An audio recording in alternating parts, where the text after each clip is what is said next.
പ്രിയമുള്ളവരെ, അധ്യക്ഷ പ്രസംഗം ഇല്ല.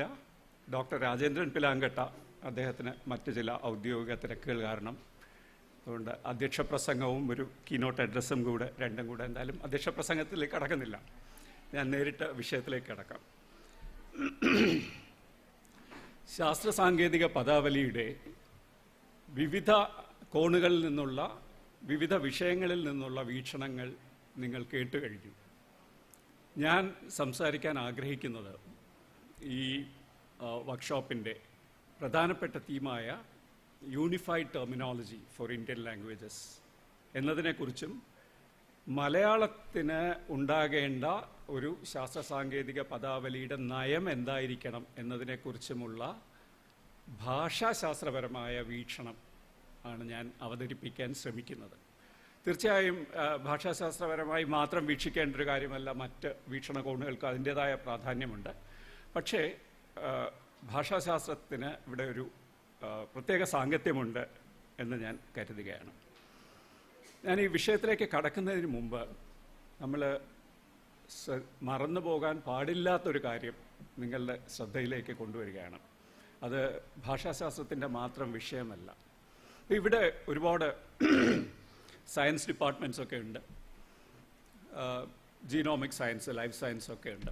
ഇവിടെയുള്ള അധ്യാപകരാരെങ്കിലും അവരുടെ വിഷയത്തിൽ ഒരു ഗൗരവമുള്ള ഗവേഷണ പ്രബന്ധം മലയാളത്തിൽ എഴുതുമോ എന്ന് നിങ്ങൾ ആലോചിച്ച് നോക്കുക. ഒരിക്കലും എഴുതുകയില്ല. അത് അവർക്ക് മലയാളം അറിഞ്ഞുകൂടാത്ത കൊണ്ടോ മലയാളം വികസിക്കണമെന്ന് താല്പര്യമില്ലാത്ത കൊണ്ടോ സാങ്കേതിക പദങ്ങളില്ലാത്തത് കൊണ്ടോ ഒന്നുമല്ല. പക്ഷേ മലയാളം ഒരു നോളജ് പ്രൊഡ്യൂസിങ് ലാംഗ്വേജ് അല്ല. നിങ്ങൾ ജീനോമിക് സയൻസിൽ അല്ലെങ്കിൽ മോളിക്കുലർ ബയോളജിയിൽ റിസർച്ച് ചെയ്യുകയാണെങ്കിൽ മലയാളത്തിൽ നിങ്ങളൊരു ഗവേഷണ പ്രബന്ധം എഴുതുകയാണെങ്കിൽ you are committing academic suicide. കാരണം ഇത് ഇവിടെ ആരും വായിക്കുകയില്ല. മാത്രമല്ല, വായിക്കുന്നില്ല എന്നുള്ള, ഇപ്പോൾ വിജ്ഞാന കേരളയിൽ പബ്ലിഷ് ചെയ്താൽ API സ്കോർ കിട്ടും. പക്ഷെ ഈ പ്രബന്ധം മോളിക്കുലർ ബയോളജിയിലെ ഒരു നോളജിൻ്റെ ഭാഗമായി തീരുന്നില്ല എന്നുള്ളതാണ് പ്രധാനം. ഇപ്പോൾ ഈ സയൻസ് കമ്മ്യൂണിക്കേഷൻ എന്ന് പറയുമ്പോൾ നമ്മൾ ചിന്തിക്കേണ്ട ഒരു കാര്യം, കമ്മ്യൂണിക്കേഷൻ മാത്രമല്ല, ഇവിടെ നോളജ് പ്രൊഡക്ഷൻ കൂടെയുണ്ട്. ഈ നോളജ് പ്രൊഡക്ഷൻ്റെ ഭാഷ മലയാളമല്ല, ഇന്ത്യൻ ഭാഷകളൊന്നുമല്ല, സംസ്കൃതമല്ല, ഇംഗ്ലീഷാണ്. വേണമെങ്കിൽ ജർമ്മൻ എന്നോ ഫ്രഞ്ച് എന്നോ റഷ്യൻ എന്നോ ഒക്കെ ചെറിയ അളവിൽ പറയാം. പക്ഷെ അടിസ്ഥാനപരമായിട്ട് ഇവൻ ഞങ്ങൾ തന്നെ ഇപ്പം ലിംഗ്വിസ്റ്റിക്സിൽ നമ്മളൊരു പേപ്പർ എഴുതിയിട്ട് ഇംഗ്ലീഷിലൊരു ജേണലിൽ പബ്ലിഷ് ചെയ്യാനാണ് നമുക്ക് താല്പര്യം. മലയാളത്തിലോ തമിഴിലോ ആയിരിക്കില്ല.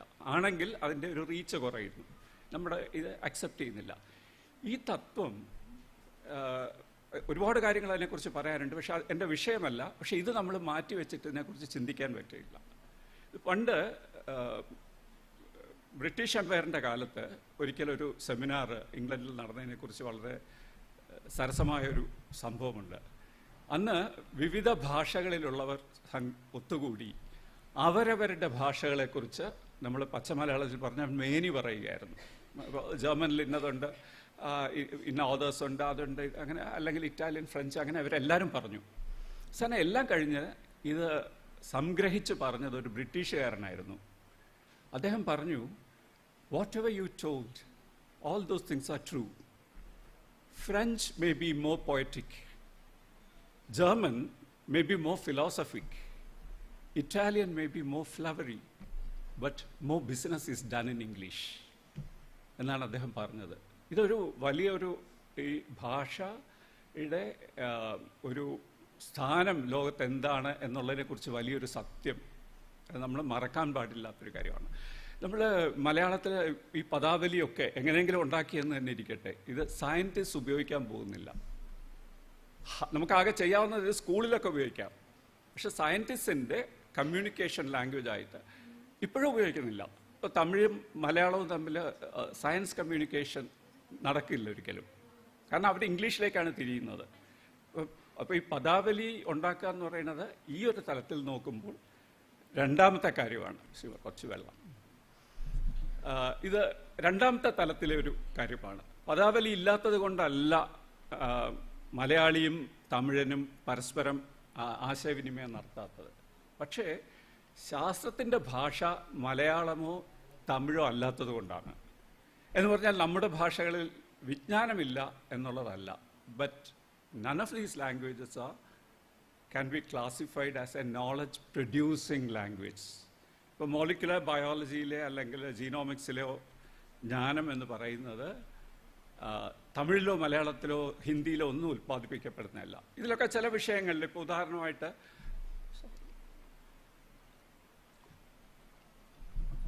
കുറച്ചു കാലം മുമ്പ് ഒരു വെസ്റ്റേൺ സ്കോളർ ആറ്റൂർ കൃഷ്ണപിഷാരിയുടെ സംഗീത ചന്ദ്രിക എന്ന പുസ്തകത്തിലെ ഒരു ഭാഗം ട്രാൻസ്ലേറ്റ് ചെയ്ത് വിശദീകരിച്ചു കൊടുക്കാമോ എന്ന് എൻ്റെ അടുത്ത് ചോദിച്ചു. അപ്പോൾ അത് വളരെ നമ്മുടെ കേരളത്തിലുണ്ടായിട്ടുള്ള വളരെ ശ്രദ്ധേയമായിട്ടുള്ള ഒരു മ്യൂസിക്കോളജിക്കൽ ടെക്സ്റ്റാണ് സംഗീത Chandrika.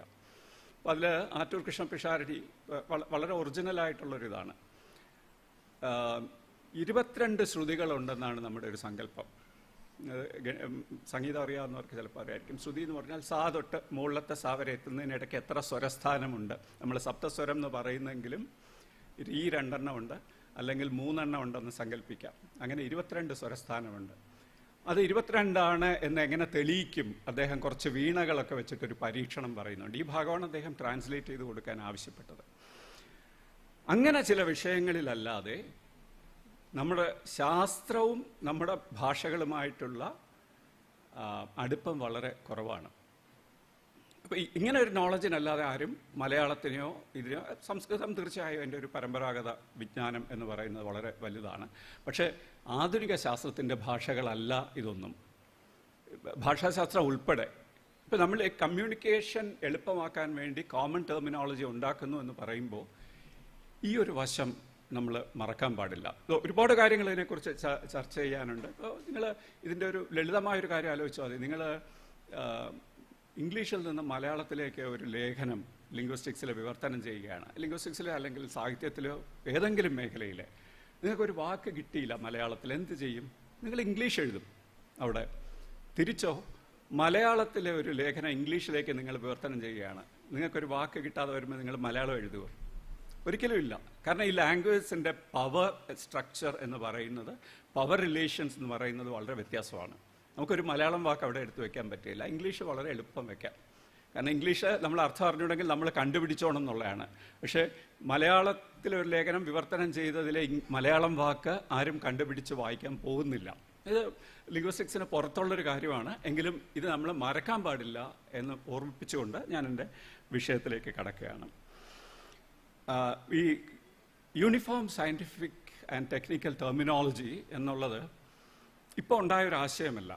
1961 commission for scientific and technical terminology രൂപം കൊടുത്തപ്പോൾ അതിൻ്റെ മുന്നോടിയായി നടന്ന ചർച്ചകളിൽ കൂടെ രൂപപ്പെട്ട ഒരു നയമാണ്. ഈ നയം തമിഴ്നാട് ഒഴികെ എല്ലാ സ്റ്റേറ്റ് ഗവൺമെൻറ്റ്സും അംഗീകരിക്കുകയുണ്ടായി. ഈ നയം ഇത് മാത്രമല്ല, വളരെ നല്ല ചില കാര്യങ്ങൾ അതിൽ പറയുന്നുണ്ട്.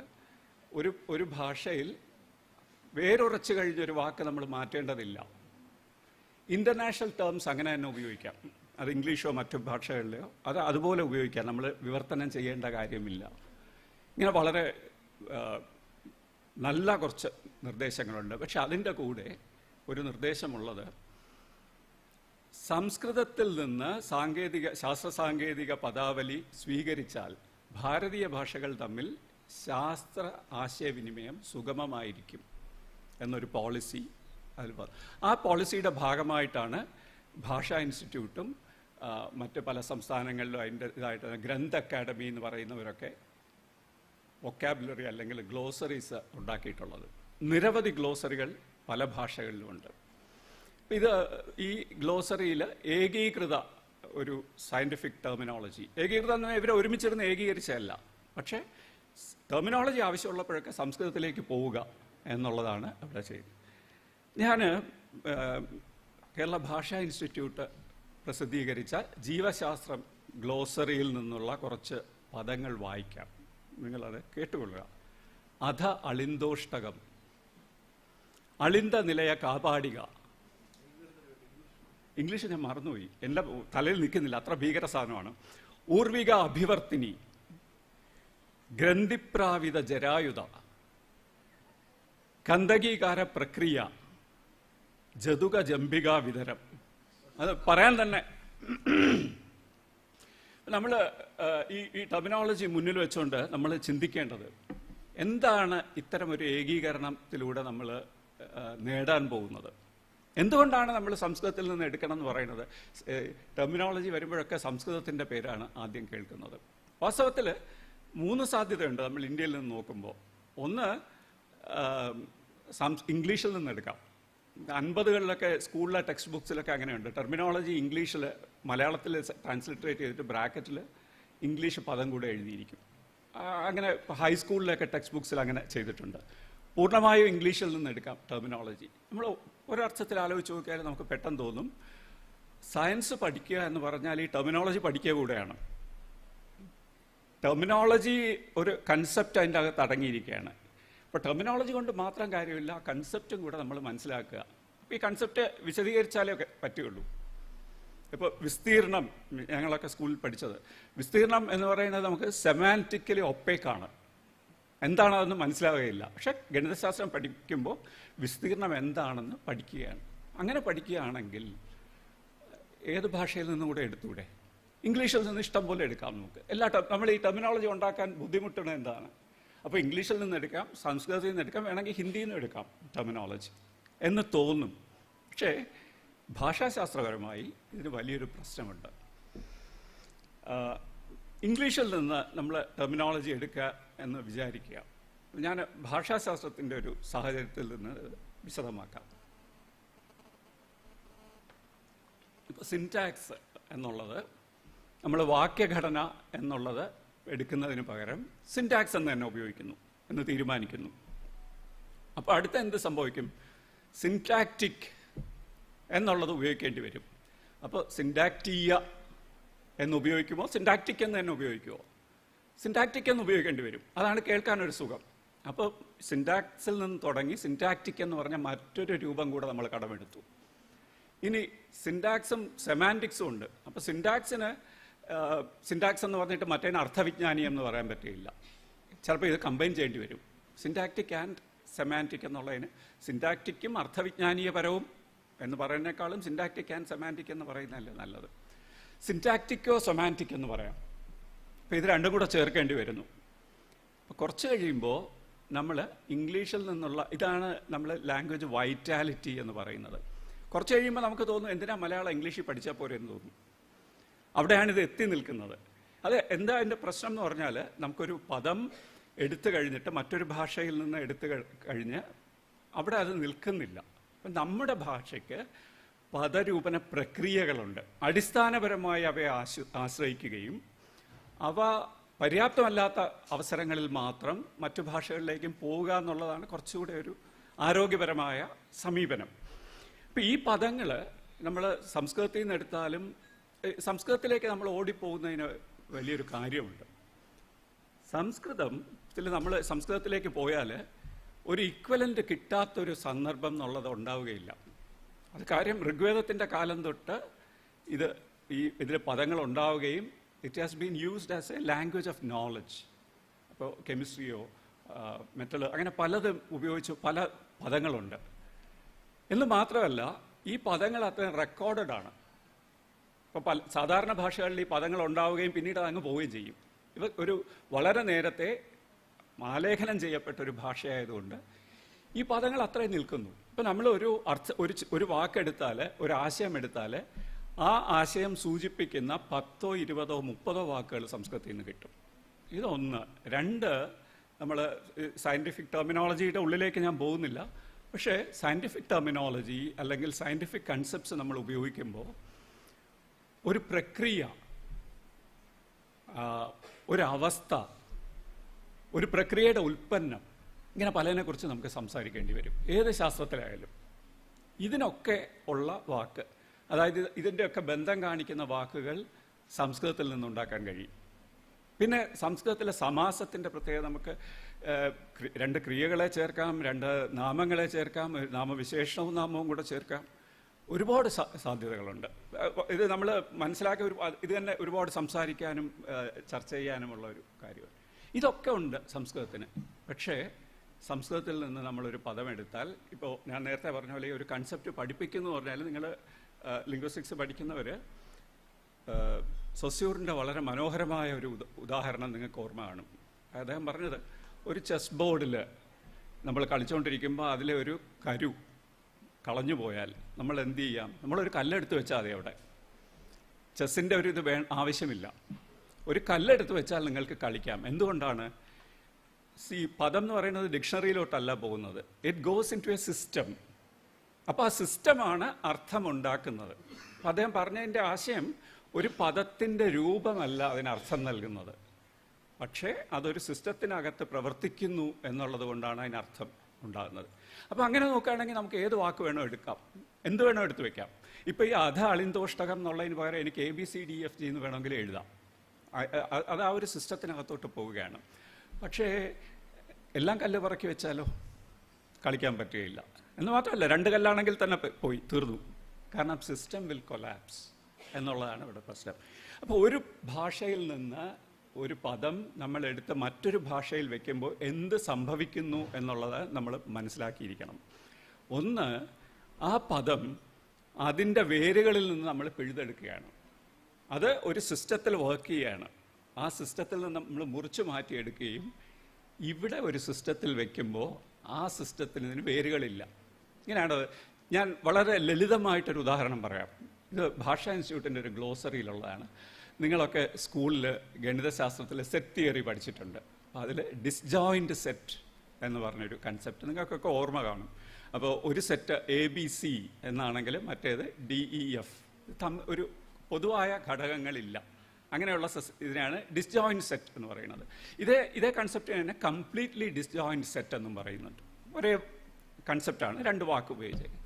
ഡിസ്ജോയിൻ്റ് സെറ്റ് എന്ന് പറയുന്നതിന് ഭാഷാ ഇൻസ്റ്റിറ്റ്യൂട്ടിൻ്റെ ഗ്ലോസറിയിലെ വാക്ക് അസമന്ധഗണം എന്നാണ്. അസമന്ധഗണം. അപ്പം നമുക്ക് മലയാളിക്ക് അസമന്ധഗണം എന്ന് പറഞ്ഞാൽ എന്ത് തോന്നും? ഇനി കംപ്ലീറ്റ്ലി ഡിസ്ജോയിൻറ്റഡ് സെറ്റ് എന്നുള്ളതിന് പറയുന്നത് പരിപൂർണ അസമന്ധഗണം. എന്താണ് അവിടെ സംഭവിക്കുന്നത്? നിങ്ങൾ ആ ടേം നോക്കിയാൽ, സംസ്കൃതത്തിൻ്റെ വീക്ഷണത്തിൽ നോക്കിയാൽ വളരെ കൃത്യമായ വിവർത്തനമാണ്. സംബന്ധം, അസംബന്ധം, അതായത് സംബന്ധമില്ലാത്തത്. ആശയം വളരെ കൃത്യമായിട്ട് പക്ഷെ നമ്മൾ സംസ്കൃതത്തിൽ നിന്ന് ഇതെടുത്ത് മലയാളത്തിൽ വെക്കുമ്പോൾ ആ ആശയം പ്രതിഫലിപ്പിക്കാനുള്ള അതിൻ്റെ ശേഷി ഇല്ലാതായിത്തീരുകയാണ്. ഇത് നമ്മൾ സംസ്കൃതത്തിന് എന്തൊക്കെ പ്രത്യേകതകളുണ്ട്, എന്തൊക്കെ ശക്തിയുണ്ട് എന്ന് പറഞ്ഞാലും സംസ്കൃതത്തിൽ നിന്ന് മലയാളത്തിലേക്ക് അല്ലെങ്കിൽ ഏതൊരു ഭാഷയിലേക്കും ഒരു വാക്കെടുത്ത് വയ്ക്കുമ്പോൾ ഈ പ്രത്യേകതകളൊക്കെ നിലനിൽക്കും, ഉണ്ടാകും എന്ന് നമ്മൾ കരുതാൻ പാടില്ല. ഇതാണ് ഈ ടെർമിനോളജി പ്രിൻസിപ്പിളിൻ്റെ വളരെ ഇത്. അപ്പോൾ അസംബന്ധഗണം എന്നെഴുതിയിട്ട് ഡിസ്ജോയിൻ്റ് സെറ്റ് എന്ന് നമ്മൾ പറയുന്നത് മലയാളിയെ സംബന്ധിച്ചിടത്തോളം അസംബന്ധം എന്ന് പറയുന്നതിന് മറ്റൊരർത്ഥമുള്ളത് കൊണ്ടാണ് നമുക്കത് ഉൾക്കൊള്ളാൻ കഴിയാത്തത്. ഇതിന് വേറൊരു തലം കൂടെ ഉണ്ട്, ഞാനത് പറയാൻ പിന്നീട്. ഇപ്പോൾ ഇത് മാത്രമല്ല, നമ്മൾ എടുക്കുന്ന ടേം ഷുഡ് ബി യൂഫോണിക് എന്ന് പറയും. അത് കേൾക്കുമ്പോൾ മലയാളമാണെന്ന് തോന്നണം, അതിൻ്റെ അർത്ഥം അതാണെന്ന് തോന്നണം. അങ്ങനെ കുറച്ച് കാര്യങ്ങളുണ്ട്. ഇതാണ് ഈ കോമൺ CSTT ഉണ്ടാക്കിയ പ്രിൻസിപ്പിളിൻ്റെ അടിസ്ഥാനം. നമ്മളിപ്പോൾ ആലോചിക്കേണ്ടത് ആദ്യം ഞാൻ പറഞ്ഞതുപോലെ ഏകീകൃത പദാവലിയുടെ ആവശ്യം എന്താണ്? സയൻറ്റിസ്റ്റ് ഇത് ഉപയോഗിച്ച് കമ്മ്യൂണിക്കേറ്റ് ചെയ്യാൻ പോകുന്നുണ്ടോ? സ്കൂളിലാണെങ്കിൽ നമുക്കത് മറ്റൊരു കാര്യമാണ്, കുട്ടികളിത് മനസ്സിലാക്കുന്നത് എങ്ങനെ, അങ്ങനെ ഒക്കെ ഉള്ളൊരു കാര്യമാണ്. ഈ CSTTയെ സംബന്ധിച്ചിടത്തോളം ഒരു ചരിത്രപരമായ ഒരു കൗതുകകരമായ കാര്യം കൂടെ ഞാൻ പറഞ്ഞിട്ട് മുന്നോട്ട് പോകാം. 1961 ഈ commission for scientific and technical terminology രൂപീകൃതമായത്. അതിനു മുൻപ് കുറച്ച് വർഷങ്ങൾ ഇതിൻ്റെ നയം എന്തായിരിക്കണം എന്നുള്ളതിനെ സംബന്ധിച്ച് ചർച്ചകൾ നടന്നിരുന്നു. ഇതിൻ്റെ ആദ്യത്തെ സെറ്റ് ഓഫ് ടെർമിനോളജി ഹിന്ദിയിലാണ് ഉണ്ടാക്കിയത്. അത് doctor Zakir Hussain education minister ആയിരുന്നു. അദ്ദേഹത്തിന് കൊണ്ട് സമർപ്പിച്ചപ്പോൾ അദ്ദേഹം വളരെ ക്ഷുഭിതനായി. എന്നിട്ട് അദ്ദേഹം പറഞ്ഞത്, ഇതിലുള്ള പദങ്ങൾ ഹിന്ദി അല്ല, ഇത് സംസ്കൃതമാണ് എന്നാണ് പറഞ്ഞത്. അത് ഈ പണ്ഡിതന്മാർക്ക് മനസ്സിലാകാത്തൊരു കാര്യം ഡോക്ടർ സക്കീർ ഹുസൈന് മനസ്സിലാക്കിയത് അവർ സാധാരണ ആളുകളുമായിട്ട് ഇടപഴകുന്നതുകൊണ്ടാണ്. നമുക്ക് സാധാരണ ആളുകളുടെ കൂടെ അസംബന്ധഗണം എന്നും അധ അളിന്തോഷ്ടകം എന്നും പറയാൻ പറ്റില്ല. അപ്പോൾ അത് ഹിന്ദിയാണെന്ന് തോന്നുകയില്ല, അല്ലെങ്കിൽ മലയാളമാണെന്ന് തോന്നുകയില്ല. ഈ പ്രിൻസിപ്പിളാണ് നമ്മൾ എപ്പോഴും ഓർക്കേണ്ടത്.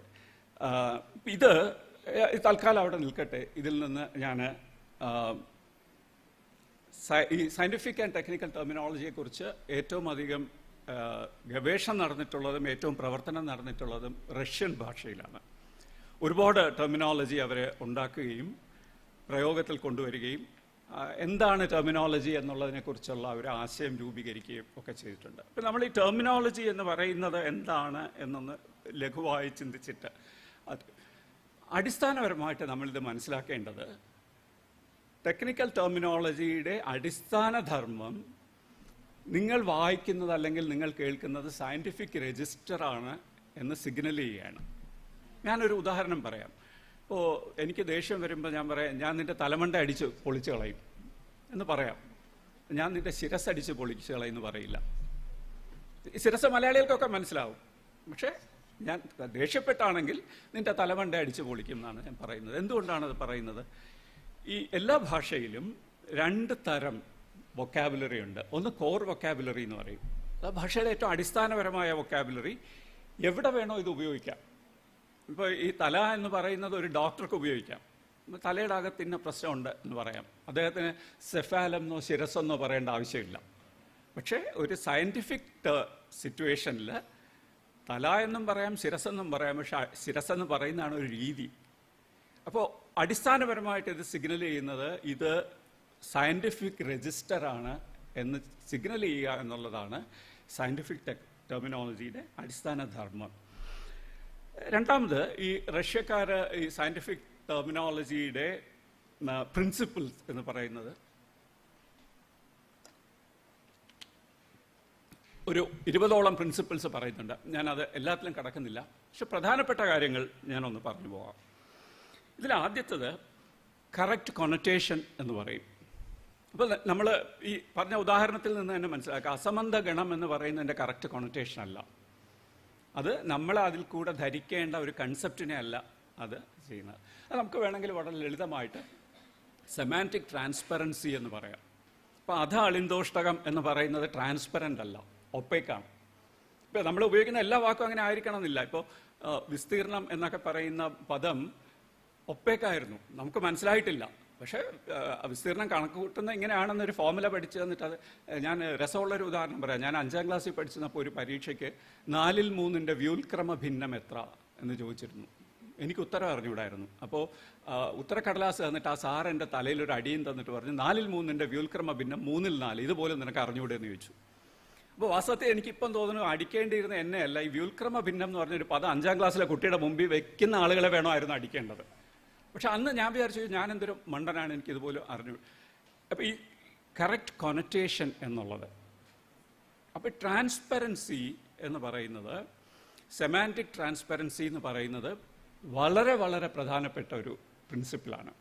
നമ്മൾ നേരത്തെ പറഞ്ഞ പോലെ learning science means learning the concept terms എന്നുള്ളൊരു അത് നിലനിൽക്കുമ്പോൾ തന്നെ കഴിയുന്നതും ഇത് ട്രാൻസ്പെറൻ്റ് ആയിരിക്കണം, അതിൻ്റെ കൊനറ്റേഷൻ കൃത്യമായിരിക്കണം. ക്ഷേത്രഗണിതം എന്ന് പറഞ്ഞാൽ ഒരു സാധാരണ മലയാളി എന്ത് മനസ്സിലാക്കും? ക്ഷേത്രം എന്നുള്ളതിന് ഫീൽഡ് എന്നൊരു അർത്ഥമുണ്ടെന്നൊക്കെ കുറച്ചുകൂടെ ഇവർക്കുള്ളവർക്ക് മനസ്സിലാവും. പക്ഷെ നമ്മൾ ഉദ്ദേശിക്കുന്ന അർത്ഥം അവർക്ക് മനസ്സിലാകില്ല. അതാണ് എൻ്റെ പ്രശ്നം. അപ്പോൾ ഈ കറക്റ്റ് കൊണറ്റേഷൻ ഉണ്ടാക്കാനുള്ള രീതി എന്താണ് എന്നാണ് നമ്മൾ ചിന്തിക്കേണ്ടത്. സംസ്കൃതത്തിൽ നിന്ന് എടുക്കുന്നോ, മലയാളത്തിൽ നിന്ന് എടുക്കുന്നോ, ഇംഗ്ലീഷിൽ നിന്ന് എടുക്കുന്നോ എന്നുള്ളതല്ല. ഏറ്റവും നല്ല കൊണറ്റേഷൻ കിട്ടുന്നത് സെമാൻറ്റിക്കലി ഏറ്റവും ട്രാൻസ്പെറൻ്റ് ആയത് ഏതാണ് എന്നുള്ളതാണ്. അപ്പോൾ നമ്മൾ ഇൻ്റർനെറ്റ് എന്നുള്ളതിന് വേണ്ടി പുതിയൊരു വാക്കുണ്ടാക്കേണ്ട കാര്യമില്ല. അതുകൊണ്ട് തന്നെ ഈ ട്രാൻസ്പെറൻസി അല്ലെങ്കിൽ കൊണറ്റേഷൻ എന്നുള്ളത്. രണ്ടാമത് സിസ്റ്റംസ് റൂൾ എന്ന് പറയും. ഞാൻ ആദ്യത്തേതിനെക്കുറിച്ച് 2 ഉദാഹരണം കൂടെ പറഞ്ഞിട്ട് പോകാം. നിങ്ങൾക്കൊക്കെ പരിചയമുള്ളതാണ് സിൻറ്റാഗ്മാറ്റിക് ആൻഡ് പാരഡൈമാറ്റിക് റിലേഷൻസ് എന്നുള്ളത്. നമ്മൾ ആദ്യം പഠിക്കുന്ന ഒരു ഇതാണ്. ഇത് ഞാനൊക്കെ പഠിക്കുമ്പോൾ വായിച്ചിട്ടുള്ളത്, എനിക്ക് വാക്ക് ഓർമ്മയിലിരിക്കില്ല. സഹസ്ഥാനീയ എന്തോ പിന്നെ ഒരു ഇതും കൂടെ കഴിഞ്ഞ ബന്ധം, സഹസ്ഥാനീയ പാരഡൈമാറ്റിക്കിന് വന്നിട്ട് ഒരിതാണ്. ഞാൻ എൻ്റെ ഭാഷാശാസ്ത്രം ടെക്സ്റ്റ് ബുക്കിൽ ഞാൻ ഉപയോഗിച്ചത് ചാർച്ചാബന്ധം എന്നും ചേർച്ചാബന്ധം എന്നുമാണ്. പാരഡൈമാറ്റിക് എന്നുള്ളതിന് ചാർച്ചാബന്ധം എന്നും സിൻറ്റാഗ്മാറ്റിക് ഉള്ളതിന് ചേർച്ചാബന്ധം എന്നുള്ളത്. അപ്പോൾ ചാർച്ച എന്ന് പറഞ്ഞാൽ 2 പദങ്ങൾ തമ്മിൽ ഒരു ഫെമിലിയൽ റിലേഷൻ ഉണ്ട്. അപ്പോൾ ഒരു കുടുംബത്തിൽ നിന്ന് വരണയാണ്. ആ സ്ഥാനത്ത് ആ കുടുംബത്തിൽ നിന്നുള്ള പദങ്ങൾ മാത്രമേ നിൽക്കുകയുള്ളൂ. പിന്നെ അതൊരു ബന്ധമാണ്. ചേർച്ചാബന്ധം, ഒരു പദത്തോട് മറ്റൊരു പദം ചേരുമോ. അപ്പം അത്ര ലളിതമായിട്ട് അതിൻ്റെ ബേസിക് കൺസെപ്റ്റ്സിലേക്ക് നമ്മൾ പോകാൻ കഴിയണം. അതാണ് കറക്റ്റ് കൊനറ്റേഷൻ എന്ന് പറയുന്നത്. പക്ഷേ നേരത്തെ ഞാൻ പറഞ്ഞതുപോലെ നമ്മുടെ ചെസ് ബോർഡിൻ്റെ ഉദാഹരണം എടുത്ത്, ചെസ് ബോർഡിലെ ഒരു കരു കളഞ്ഞു പോയാൽ ഒരു കല്ല് അവിടെ എടുത്ത് വെക്കാം എന്ന് പറഞ്ഞതുപോലെ നമുക്ക് ഏത് പദം വേണമെങ്കിലും എവിടെ വേണോ എടുത്ത് വെക്കാം എന്നുള്ളതാണ് സൈദ്ധാന്തികമായി. പക്ഷെ പ്രായോഗിക തലത്തിൽ ഇതാണ് നമ്മൾ മനസ്സിലാക്കേണ്ടത്. 2 സിസ്റ്റംസ് റൂൾ എന്ന് പറയും. പദം ഡിക്ഷണറിയിലോട്ടല്ല പോകുന്നത്, ഒരു സിസ്റ്റത്തിലോട്ടാണ് പോകുന്നത്. നമ്മൾ പറഞ്ഞ ഒരുപാട് ഉദാഹരണം പറയാം, ഞാൻ സമയമില്ലാത്തതുകൊണ്ട് ഒരു ഉദാഹരണം പറഞ്ഞു നിർത്താം. ഭാഷാശാസ്ത്രം, ജീവശാസ്ത്രം, ആരോഗ്യശാസ്ത്രം എല്ലാം ശാസ്ത്രമാണ്. അപ്പോൾ നമ്മൾ ശാസ്ത്രം എന്നുള്ളത് ഇവിടെ നിന്നും മനസ്സിലാക്കുന്നത് ഒരു വലിയ പഠനമേഖല, പ്രധാനപ്പെട്ടൊരു പഠനമേഖലയാണ് നമ്മൾ ശാസ്ത്രം എന്ന് വിളിക്കുന്നത്. അതേസമയം അതിൻ്റെ ഉപമേഖലകളോ സ്വനവിജ്ഞാനീയം, സ്വനിമ വിജ്ഞാനീയം, രൂപിമ വിജ്ഞാനീയം. ഇപ്പോൾ വിജ്ഞാനീയം എന്ന് പറയുന്നത് അതിൻ്റെ ഒരു ഉപമേഖലയാണ്. അപ്പോൾ ഈ പദങ്ങൾ ഒരു സിസ്റ്റത്തിനകത്ത് ക്രമീകരിക്കപ്പെട്ടിരിക്കുകയാണ്. ഇതിലോട്ടാണ് പദം, നമ്മൾ പുതിയ പദം ഉണ്ടാക്കുന്നത്, ചെല്ലുന്നത്. അപ്പോൾ ആ സിസ്റ്റം പ്രിൻസിപ്പിൾ നമ്മൾ മാറ്റിവെച്ചുകൊണ്ട് നമുക്ക് പുതിയ പദങ്ങൾ ഉണ്ടാക്കാൻ കഴിയുകയില്ല. ഇത് നമ്മൾ അറിഞ്ഞിരിക്കണം. അതായത് ഒരു പദം ഉണ്ടാക്കിയാൽ എല്ലാം അർത്ഥമൊക്കെ ശരിയാണ്, പക്ഷേ ഈ സിസ്റ്റത്തിനകത്തോട്ട് ഇത് പോകാൻ പറ്റുകയില്ല എന്നുള്ളത്. ഈ സിസ്റ്റംസ് റൂള്, നമ്മൾ ഏത് പദവും it belongs to a system, ആ സിസ്റ്റത്തിൻ്റെ അകത്ത് ഘടിപ്പിക്കാൻ പറ്റുന്നതായിരിക്കണം പദം എന്നുള്ളതാണ് രണ്ടാമത്തെ പ്രിൻസിപ്പിൾ. മൂന്നാമത്തത് ഡെറിവേറ്റീവ്നെസ്. ഇന്നലെ ആരോ ഒരു ഉദാഹരണം സംശയം ചോദിച്ചു.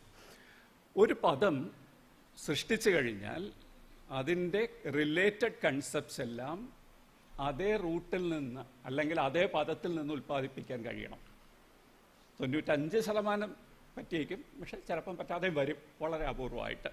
ഞാൻ ഒരു ഉദാഹരണം പറയാം. ഇപ്പോൾ പ്ലേജറിസം എന്നുള്ളതിനൊരു പുതിയ പദം ഉണ്ടാക്കാമോ എന്നിടയ്ക്ക് അങ്ങനെ ഞാനൊരു പദം ഉണ്ടാക്കി ഫേസ്ബുക്കിലിടും. ഇപ്പോൾ ഒരുപാട് പേര് ഉപയോഗിക്കുന്നുണ്ട്.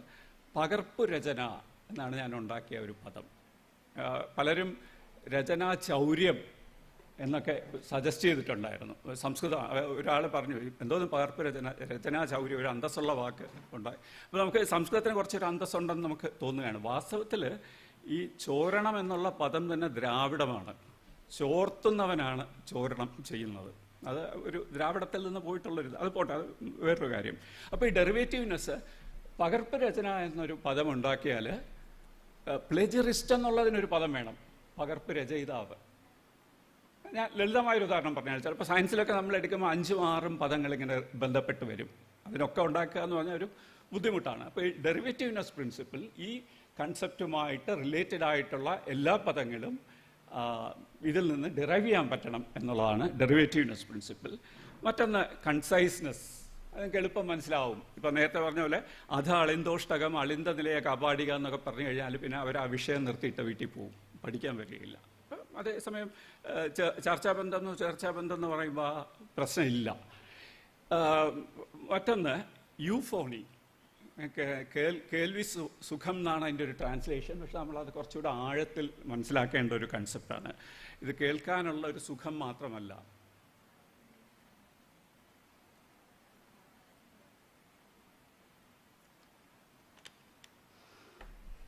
ഇന്നലെ ജോസഫ് കോയിപ്പള്ളി സാർ വായിച്ചൊരു പാസേജ് നിങ്ങൾ കേട്ടു.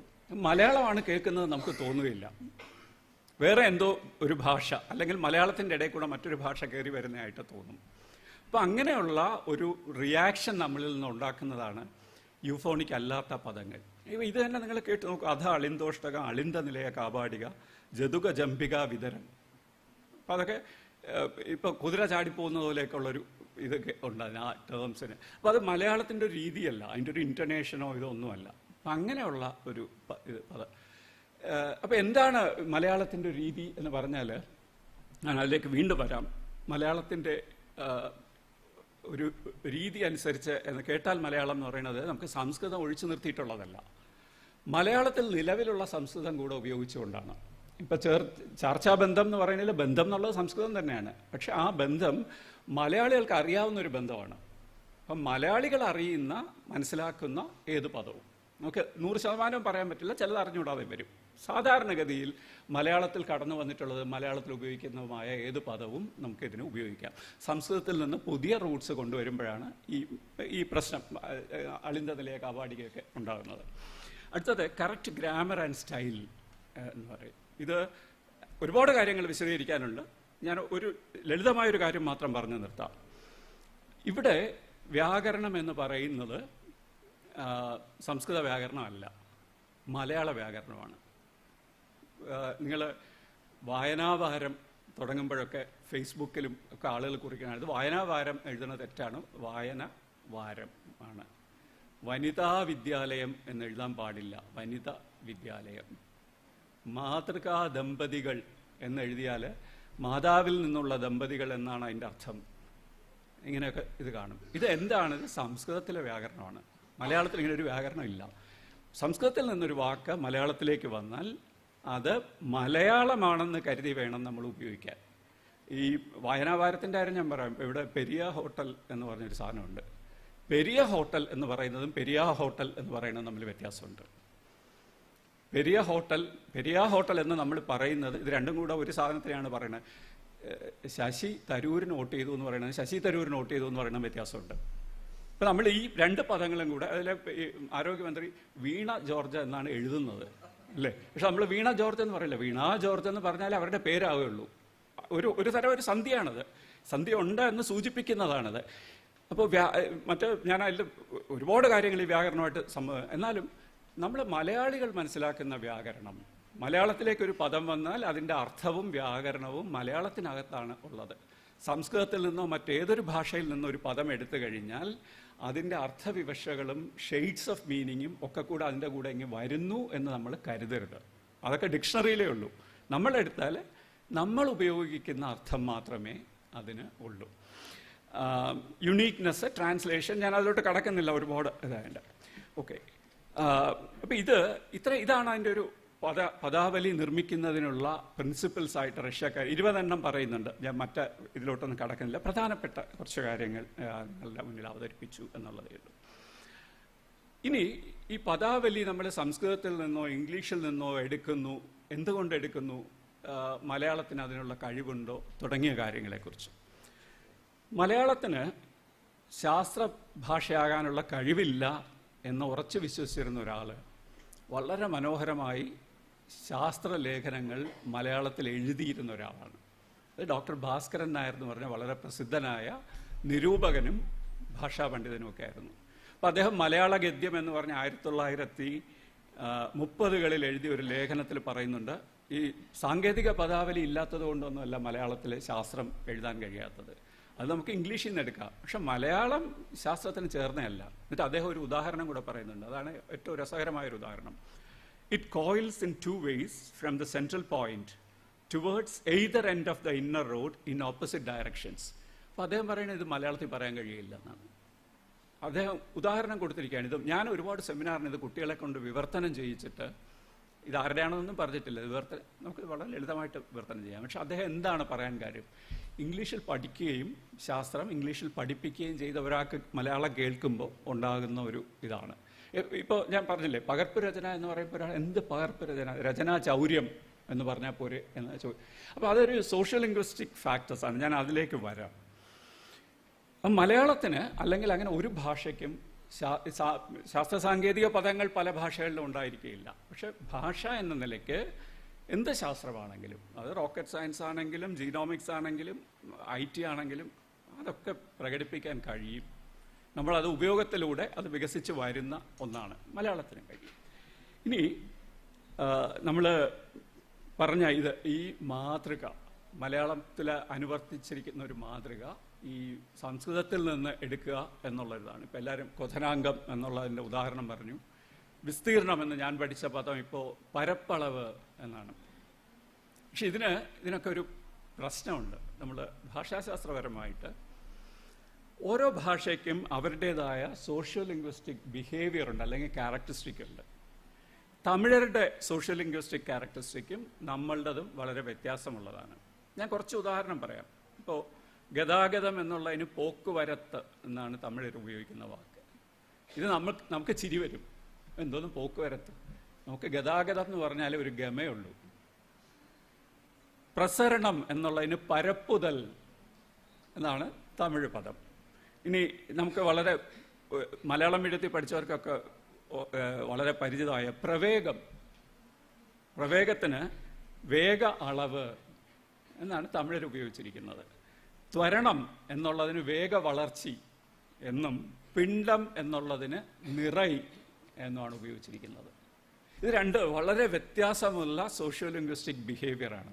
നിങ്ങൾ മലയാളികളുടെ ഒരു സോഷ്യൽ ലിംഗ്വിസ്റ്റിക് ബിഹേവിയർ കാണണമെങ്കിൽ ആരെങ്കിലും പ്രസംഗിക്കാൻ കയറിയാൽ സ്വാഗതം പറയുന്ന ആൾ കുറേ കാര്യങ്ങളൊക്കെ പറഞ്ഞിട്ട് പിന്നെ അടുത്ത പറയുന്ന വാക്യം എന്തായിരിക്കും?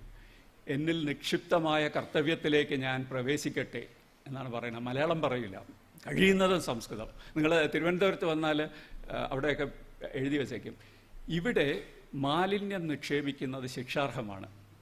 ഇവിടെ ചവറിടുന്ന കുറ്റകരമാണെന്ന് പറയില്ല. നമ്മൾ പത്രം തുറന്നാൽ, ന്യൂസ് പേപ്പർ തുറന്നാൽ അതിലൊക്കെ എഴുതിയിരിക്കുന്നത് അതിൽ മീനില്ല, മത്സ്യമേ ഉള്ളൂ. മത്സ്യവും മത്സ്യബന്ധനവും, മീൻപിടുത്തം എന്ന് പറഞ്ഞതില്ല. നമുക്ക് ഒരു ടെക്നിക്കൽ ടേം അല്ലെങ്കിൽ ഒരു ഫോർമൽ ലാംഗ്വേജ് എന്ന് പറയുന്നത് സംസ്കൃതത്തോട് അടുത്ത് നിൽക്കണം എന്ന് വലിയ താല്പര്യമുള്ളതാണ്. പക്ഷെ തമിഴർക്ക് നേരെ തിരിച്ചാണ്. ഈ പദങ്ങൾ നിങ്ങൾ നോക്കിയാൽ ഇപ്പം വേഗ അളവ് എന്ന് പറയുന്നത് ഒപ്പേക്കല്ല, കൺസെപ്റ്റുമായിട്ട് കുറച്ച് അടുത്ത് നിൽക്കുന്നതാണ്. പ്രവേഗം നമുക്ക് ഒരിക്കലും മനസ്സിലാവില്ല എന്താണെന്ന്. വെലോസിറ്റി എന്ന് പറഞ്ഞാൽ അവർ കാര്യം പറഞ്ഞു തരും, പക്ഷേ ആ പദത്തിൽ നിന്ന് നമുക്ക് മനസ്സിലാക്കാൻ പറ്റുകയില്ല. അതുപോലെയാണ് വേഗ വളർച്ചി, നിറയുന്നൊക്കെ പറയുന്നത്. നിറയുന്നത്, ദാറ്റ് വിച്ച് ഫിൽസ് എന്നാണ് അതിൻ്റെ എറ്റിമോളജി. ഈ രണ്ട് ഇത് വെച്ചിട്ടുണ്ട്. അപ്പോൾ നമുക്ക് പൂർണ്ണമായും ഒരു തമിഴിൻ്റെ മാതൃക സ്വീകരിക്കാൻ കഴിയുകയില്ല. നമ്മൾ ലളിതമായ പദങ്ങൾ, ഇപ്പോൾ ഞാൻ ഒരു ഉദാഹരണം പറഞ്ഞാൽ, നിങ്ങൾക്കൊക്കെ ഹിസ്റ്റോറിക്കൽ ലിംഗ്വിസ്റ്റിക്സിൽ നിങ്ങൾ കോമ്പൻസേറ്ററി ലെങ്തനിങ് എന്ന് പറയുന്ന സൗണ്ട് ചേഞ്ച് പഠിച്ചു കാണും. കോമ്പൻസേറ്ററി ലെങ്തനിങ് നമ്മൾ മലയാളത്തിൽ വളരെയധികമുള്ളൊരു സൗണ്ട് ചേഞ്ചാണ്. ഇപ്പോൾ വെട്ടുകത്തി എന്നുള്ളത് നമ്മൾ സാധാരണ പറഞ്ഞ വെട്ടോത്തി എന്നാണ് പറയുന്നത്. രാമചന്ദ്രൻ എന്ന് നമ്മൾ ആരെയും വിളിക്കില്ല, രാമേന്ദ്ര. കോമ്പൻസേറ്ററി ലെങ്തനിങ് ആണ്. അപ്പോൾ വെട്ടുകത്തിയിലെ ക എന്നുള്ളത് ലോപിച്ചു പോകുമ്പോൾ അതിന് ഒരു പരിഹാരം എന്നുള്ള നിലയ്ക്ക് മറ്റൊരു സ്വരം ദീർഘിക്കുന്നു, വെട്ടോത്തി എന്നാവും. രാമചന്ദ്രനിലെ ചാ ചാടി പോകുമ്പോഴും രാമേന്ദ്രൻ എന്നാവും. ഈ കോമ്പൻസേറ്ററി ലെങ്തനിങ്ങിന് ഞാൻ ഉണ്ടാക്കിയൊരു പദം പകരം നീട്ടൽ എന്നാണ്. ഞാനെപ്പോഴും ഈ ക്ലാരിറ്റി എന്നുള്ളതിന് എടുത്തുകൊണ്ടുള്ളൊരു ഇതാണ് ചെയ്തിട്ടുള്ളത്. അപ്പോൾ ഈ പകരം നീട്ടൽ കേൾക്കുമ്പോൾ ആളുകൾ എന്തോന്ന് പകരം നീട്ടൽ, ഒരു ഗമയില്ല എന്നാണ് പറയുന്നത്. ഇതാണ് നമ്മളുടെ ഒരു സോഷ്യൽ ലിംഗ്വിസ്റ്റിക് സ്വഭാവം. അപ്പോൾ ഈ സ്വഭാവത്തിൻ്റെ ഇതുകൂടെ കണക്കിലെടുത്തുകൊണ്ട് വേണം നമ്മൾ ഇത് ചെയ്യുന്നത്. അതുപോലെ സിലബിൾ എന്നുള്ളതിന് ഞാനൊരു വാക്കുണ്ടാക്കിയ സ്വരവ്യം എന്നാണ്, സ്വരവും വ്യഞ്ജനവും കൂടെ ചേർന്നത് എന്നുള്ളൊരു അർത്ഥത്തിൽ. ഞാനത് പറയാൻ കാര്യം, നമ്മൾ എപ്പോഴും ട്രാൻസ്ലേറ്റ് ചെയ്യുക, ക്രിയേറ്റ് ചെയ്യുക അങ്ങനെയല്ല, കുറച്ച് ആർട്ടിഫിഷ്യലായിട്ട് ഉണ്ടാക്കാം നമുക്ക് ടേംസ്. രണ്ട് സ്വരങ്ങളെ കൂട്ടിച്ചേർത്ത് വാക്കുകൾ ഉണ്ടാക്കാം എന്നുള്ളത്. അപ്പം ഇതാണ് ഈ ടെക്നിക്കൽ ടെർമിനോളജിയുടെ ഒരു ടെർമിനോളജി ഉണ്ടാക്കാനുള്ള ചില രീതികൾ അല്ലെങ്കിൽ അതിൻ്റെ തത്വങ്ങൾ എന്നതാണ്. ഞാൻ വളരെ പെട്ടെന്ന് നിർത്താം. ഇത് നമ്മൾ മുന്നോട്ട് പോകുന്നത് എങ്ങനെയാണ് ടെക്നിക്കൽ ടെർമിനോളജി പുതിയതുണ്ടാക്കുന്നത്. അപ്പോൾ ഏകീകൃതം എന്നുള്ളതല്ല അവിടെ. നമുക്ക് ഈ പ്രിൻസിപ്പിൾസ് അനുസരിച്ചുള്ള ടെർമിനോളജി ഉണ്ടാവുക എന്നുള്ളതാണ് പ്രധാനം. ഇത് ഏറ്റവും പ്രധാനപ്പെട്ട പ്രിൻസിപ്പിളായിട്ട് നമ്മൾ സ്വീകരിക്കേണ്ടത് കഴിയുന്നതും മലയാള വാക്കുകളിൽ നിന്ന് സാങ്കേതിക പദങ്ങൾ ഉണ്ടാക്കുക. മലയാള പദം എന്നുള്ളതിന് നമ്മൾ വളരെ സവിശേഷമായൊരു അർത്ഥം മലയാളത്തിൽ ഉപയോഗിക്കുന്ന ഏത് പദവും. സംസ്കൃതം നമ്മൾ മാറ്റിവെക്കുന്നില്ല. മലയാളികൾ ഉപയോഗിച്ച് പരിചിതമായ സംസ്കൃതം വാക്കുകൾ ഏതും എടുക്കാം. അതേസമയം പുതിയൊരു വാക്ക് സംസ്കൃതത്തിൽ നിന്ന് പുതിയ വാക്ക് എടുക്കാം. നിലവിലുള്ള വാക്കുകളുടെ അടിസ്ഥാനത്തിൽ അവയുടെ അർത്ഥം നമുക്ക് മനസ്സിലാവുമെങ്കിൽ എടുക്കാം, അല്ലെങ്കിൽ എടുക്കാതിരിക്കുക. അപ്പം മലയാളത്തിൽ നിന്ന് ടെക്നിക്കൽ ടെർമിനോളജി ഉണ്ടാക്കുക. ഞാൻ ഈ പറഞ്ഞ വാക്കുകൾ അത്രയും ആ ഒരു മാതൃകയിലുള്ളതാണ്. ഇപ്പോൾ ചേർച്ചാബന്ധം എന്നോ ചർച്ചാബന്ധം എന്നൊക്കെ പറയുന്നത് ആ മാതൃകയിലുള്ളതാണ്. സംസ്കൃത പദങ്ങൾ മലയാളത്തിൽ സ്വീകരിക്കുമ്പോൾ അവയെ മലയാളമായി കണക്കാക്കുക, അനാവശ്യമായ വ്യാകരണ നിയമങ്ങൾ പാലിക്കേണ്ടതില്ല. ഇപ്പം ഞങ്ങൾ പ്രവൃത്തി എന്നെഴുതുകയും പ്രവർത്തിച്ചു എന്നെഴുതുകയും ഒരുപാട് അധ്യാപകരെ തിരുത്തുന്നവരാണ്. വാസ്തവത്തിൽ അത് തെറ്റാണ്. കാരണം ദ്രാവിഡ ഭാഷകളിൽ ക്രിയയും നാമവും ഒരു ധാതുവിൽ നിന്നാണ് വരുന്നത്. ഓട്, ഓട്ടം എന്ന് പറയുന്ന പോലെ. ഇതിലേതെങ്കിലും ഒരെണ്ണം എഴുതിയാൽ മതി. രണ്ടിലും പ്രവൃത്തി എന്നെഴുതുകയും പിന്നെ ക്രിയ എഴുതുമ്പോൾ പ്രവർത്തിച്ചു എന്നെഴുതുകയും അതിൻ്റെ ആവശ്യമില്ല. അപ്പോൾ അങ്ങനെയുള്ള നിയമങ്ങൾ ആവശ്യമില്ല. പിന്നീട് പുതിയ പദനിർമ്മിതിക്ക് തമിഴിൻ്റെ മാതൃകയും പിന്നീട് മറ്റ് ദ്രാവിഡ ഭാഷകളിലെ മാതൃകയും തുടർന്ന് ഹിന്ദി സംസ്കൃതം ഭാഷകളിലെ മാതൃകയും നമുക്ക് സ്വീകരിക്കാം. അവസാനത്തെ പ്രിൻസിപ്പിൾ അർത്ഥബോധത്തിന് പരമപ്രാധാന്യം. ഇത് പറയാൻ കാര്യം ഈ സാങ്കേതിക പദങ്ങളിൽ ദുരിതം അനുഭവിക്കുന്നത് സ്കൂളിലെ വിദ്യാർത്ഥികളാണ് ഏറ്റവും കൂടുതൽ.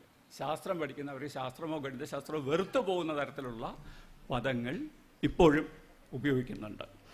ഞാൻ ഇത്രയും മാത്രം പറഞ്ഞുകൊണ്ട് അവസാനിപ്പിക്കുന്നു. 2-3 പേര് വീണ്ടും സംസാരിക്കാനുണ്ട്.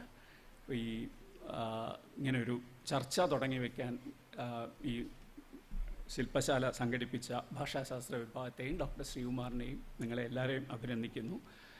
മറ്റൊരു കാര്യം, ഇതുമായിട്ട് ബന്ധമില്ലാത്തൊരു കാര്യം, ഇന്നലെ ഇവിടെ ഒരു വിദ്യാർത്ഥി പറഞ്ഞു മലയാളം വ്യാകരണം അറിഞ്ഞുകൂടാ, ഹിന്ദിയും ഇംഗ്ലീഷും അറിയാം എന്ന് പറയുകയുണ്ടായി. അതുകൊണ്ട് എനിക്ക് ഡോക്ടർ ശ്രീകുമാറിൻ്റെ കൂടെ പറയാനുള്ളൊരു നിർദ്ദേശം, അവർക്കൊരു മലയാളം വ്യാകരണത്തിൻ്റെ ക്ലാസ്, അതായത് കേരളവാണിയൊന്നുമല്ല, മോഡേൺ ലിംഗ്വിസ്റ്റിക്സിൻ്റെ ബേസിസിൽ മലയാളത്തിൽ മനസ്സിലാക്കുന്ന ഒരു 1-2 ക്ലാസ്സുകൾ അറേഞ്ച് ചെയ്ത് കൊടുക്കണം എന്നൊരു നിർദ്ദേശം മാത്രം വെച്ചുകൊണ്ട് ഞാൻ അടുത്ത പ്രബന്ധം അവതരിപ്പിക്കുന്നത് ഡോക്ടർ സന്തോഷ് കുമാർ. അദ്ദേഹം അഗ്രികൾച്ചർ യൂണിവേഴ്സിറ്റിയിൽ എൻറ്റമോളജി അതിൽ സ്പെഷ്യലൈസ് ചെയ്ത ഒരാളാണ്. മറ്റ് പല വിഷയങ്ങളും പഠിപ്പിക്കുകയും അധ്യാപകനും ഗവേഷകനുമാണ്. ഞാൻ അദ്ദേഹത്തെ സാദരം ക്ഷണിക്കുന്നു. നന്ദി.